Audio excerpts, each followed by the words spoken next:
Ensuite, nous arrivons à Jean-Paul II. Comme j'ai cité le texte principal tout à l'heure, les laïcs fidèles du Christ, de 87, je rappellerai simplement l'importance de l'action de Jean-Paul II sur beaucoup de terrains politiques, à commencer par celui de la résistance non violente au totalitarisme. Vous pourrez relire là-dessus dans Centesimus Annus, écrit juste 2 ans après la chute des régimes communistes, donc le chapitre 3, paragraphe 23. Il se réjouit de voir que ces révolutions se sont passées sans effusion de sang, sauf en Roumanie, et que c'est dû, dit-il, à l'action non violente. Et il fait allusion à tous ce qu'on appelait à l'époque, enfin Solidarność, les mouvements de droits de l'homme, la Charte 77 et autres. Rappelons aussi que dès son élection l'année suivante, dans Redemptor Hominis, il va mettre la question des droits de l'homme au centre de ses préoccupations et de son action internationale. On connaît aussi son action sur le terrain de la paix, notamment sa ferme opposition à la guerre américaine en Irak. La nécessité du politique, il ne va pas en faire un thème de discours, mais indirectement, chaque fois qu'il a souligné dans ses encycliques, dans ses discours, dans différents voyages, il souligne la nécessité de maîtriser les tendances qui, si on les laisse à elles-mêmes, seraient porteuses de mort et déshumanisantes. Venons-en à Benoît XVI, avec notamment sa première encyclique, Deus Caritas Est, où une clarification extrêmement précieuse et intéressante est faite sur le rapport entre justice et charité, et aussi sur les rôles respectifs de l'Église et de la politique. Vous savez que c'est une vieille question, le rapport justice-charité. Il y a eu toute une dévalorisation de la notion de charité qui a été faite, parce que la charité avait été ramenée à la bienfaisance. Voilà, au XIXe siècle, en tout cas, c'est la caricature qu'on en fait. Bien sûr, les choses étaient, Dieu merci, plus complexes. Mais enfin, la critique était faite à la charité, notamment par les milieux laïcs, voire anticléricaux, c'était de dire, ben voilà, vous faites des bonnes œuvres, et en même temps, vous laissez des lois sociales où le patron peut exploiter l'ouvrier tant qu'il peut, etc. En fait, ce conflit justice-charité a quand même structuré pas mal. Et il peut rester parfois dans les esprits. Donc, Benoît XVI commence par rappeler qu'il ne faut pas les opposer. La vraie charité suppose la justice. Si je fais simplement quelques gestes comme ça d'amour du prochain tout en continuant à maintenir des structures injustes, oppressives, ce que Jean-Paul II avait appelé des structures de péché, dans son encyclique sur la solidarité, Solidarium socialiste. Donc, il n'y a pas, évidemment, de vraie charité s'il n'y a pas en son cœur le désir de faire régner la justice. Mais en même temps, on oublie parfois de le dire, et donc Benoît XVI le rappelle, la charité, l'amour, la caritas, sera toujours nécessaire, même dans la société la plus juste. Alors, tout l'argument de cette partie de l'encyclique va être de souligner que la justice, c'est la tâche propre du politique, et la charité, celle de l'Église. La charité, c'est un mot théologique, c'est une vertu théologale.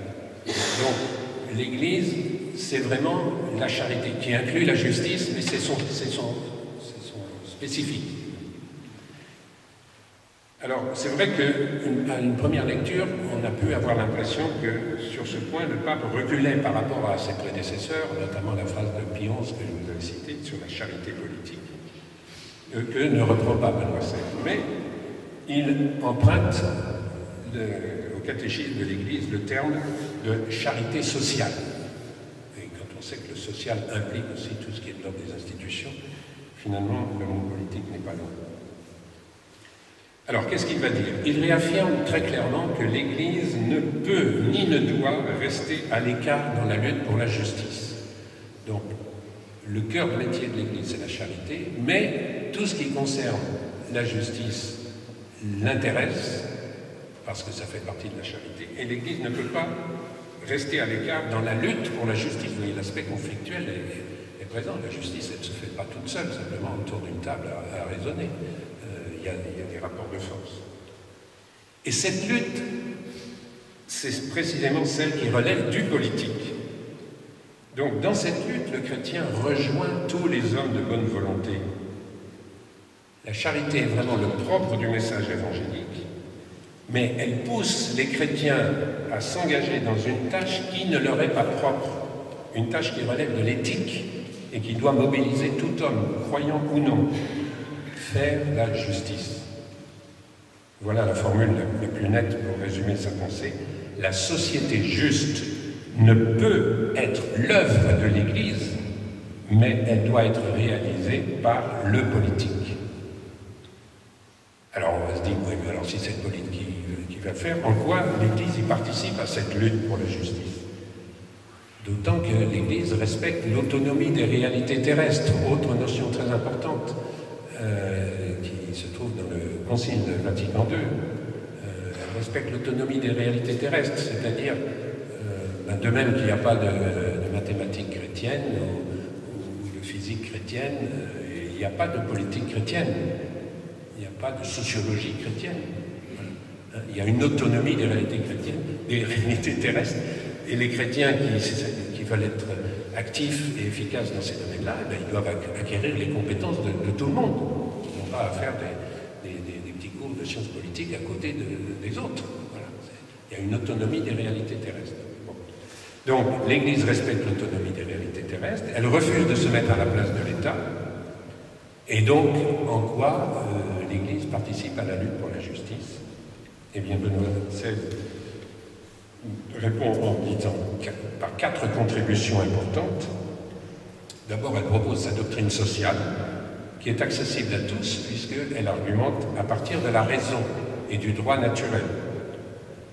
Et donc, elle participe au débat général avec les croyants et les non-croyants, pour définir l'objectif commun. Le but d'un ordre social juste consiste à garantir à chacun sa part du bien commun. Deuxième participation, elle donne vigueur à une foi qui est capable de purifier la raison. Purifier la raison, c'est l'expression qu'il emploie, parce que quand on en vient à l'action sur le terrain, aux engagements concrets, eh bien, il y a un danger qui guette la raison pratique, c'est l'aveuglement éthique. Et l'aveuglement éthique, c'est quoi? Eh bien, c'est quand, sous prétexte de poursuivre le bien commun, d'avoir des bonnes intentions, en fait, revient la tentation de l'intérêt et du pouvoir.